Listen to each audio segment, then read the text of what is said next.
हो। ऐसी कोई मां हो सकती है जो परमात्मा की ओर अपने बेटे को अग्रसर कर दे कि जा बेटा वन में जा, भगवान का भजन कर, परमात्मा का दर्शन कर। ऐसी मां सिर्फ एक हो सकती है, वो है सुनीति, वो है सुनीति।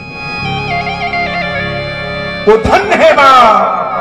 पुत्रेवती युवती जग सोई, रघुपर भगते जासु सुत होय। न तरे भांजे भलु, उस चौपाई को नहीं कहेंगे। अगर वह मां धन्य है, पुत्रवती युवती जग सोई, रघुवर भगत जासु सुत होय। वह मां धन्य है, वह स्त्री धन्य है जिसका बेटा, जिसका पुत्र, जिसकी संतान परमात्मा से जुड़ी हुई है, परमात्मा के साथ मिली हुई है, जो शास्त्रों की धर्म की नीति पर चले, जो शास्त्रों की नीति पर चले, अधर्म की नीति पर नहीं। एक अभी आज के समय में एक हमें दुर्घटना देखने को मिल रही है, टेलीविजन पर 24 घंटों में खबर चल रही है। कारण क्या है? अगर हमने अपनी संतानों को भगवान का भगत बनाया होता, हम कथा में लाए होते अपने बेटा बेटियों को, तो वह स्त्री, वह कन्या हमारे सनातन संस्कृति की बेटी, हमारे सनातन धर्म की बेटी कभी आग के साथ नहीं जाती, कभी आग के साथ नहीं जाती। कारण क्या है? हमारी और आपकी गलती है, हमारी और आपकी गलती है।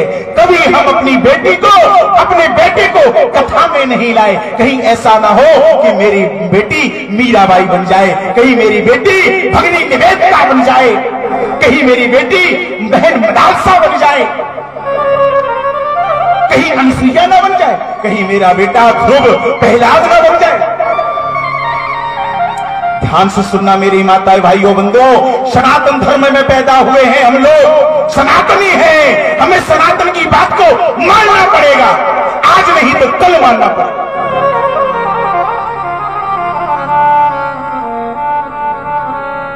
अगर अपनी बेटी को, अपने बेटे को अपनी कथा में लाओगे, घर में रामचरितमानस का प्रतिदिन पाठ करोगे, भागवत का पाठ करोगे, गीता का पाठ करोगे, तो ऐसी घटनाएं कभी जीवन में देखने सुनने को नहीं मिलेंगी, नहीं मिलेंगी।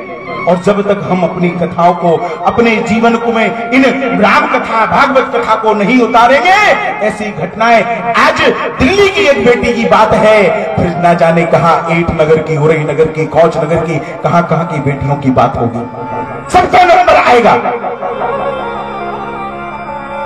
हम सनातनी हैं, हमारे पास तो ऐसी परंपरा है, ऐसी हमारे पास स्मृतियां हैं, ऐसे हमारे आचरण हैं, हमारे संस्कार हैं। उन संस्कारों पर, पदचिन्हों पर चल के देखो।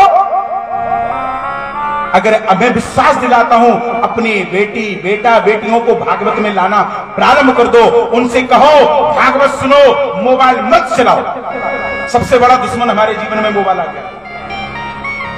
आधुनिकता में सबसे ज्यादा हम खोए जा रहे हैं मोबाइल के चक्कर में।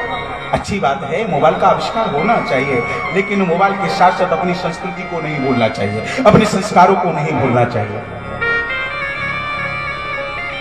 इसलिए निवेदन है, अगर आपकी इस राम कथा, कृष्ण कथा में रामचरितमानस को पढ़ेगी तो निश्चित ही इस कथा को सुनेगी, तो आपकी बेटी किसी चिंकी, पिंकी, टिंकी, निंकी, जाने क्या क्या नाम से आएगी तो पिंकी चिंकी बन करके, लेकिन यहां से जाएगी सीता, राधा, रुक्मणी, अनुसुईया, मदालसा, निवेदिता, गार्गी बन करके जाएगी।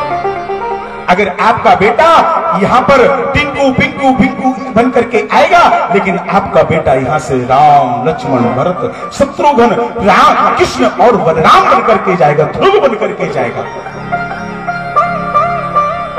इसलिए निवेदन है, अभी भी समझ जाओ, अभी भी समय है सुधरने का, संभलने का, नहीं तो ऐसा समय आएगा उस स्थिति को हम सुधार नहीं सकते, बदल नहीं सकते।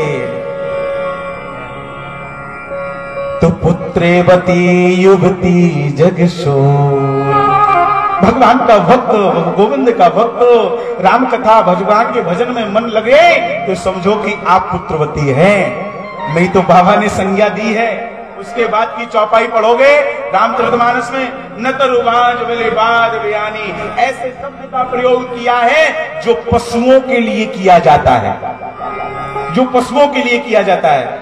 सही कह रहे हैं महाराज जी? ऐसे शब्द का प्रयोग किया है। फिर वो पुत्रवती नहीं होती है। जिस प्रकार से एक पशु गर्भिणी अपने बालक को, पुत्र को जन्म देती है, जानवर को जन्म देती है, ऐसे ही अगर आपने अपने पुत्र को संस्कारवान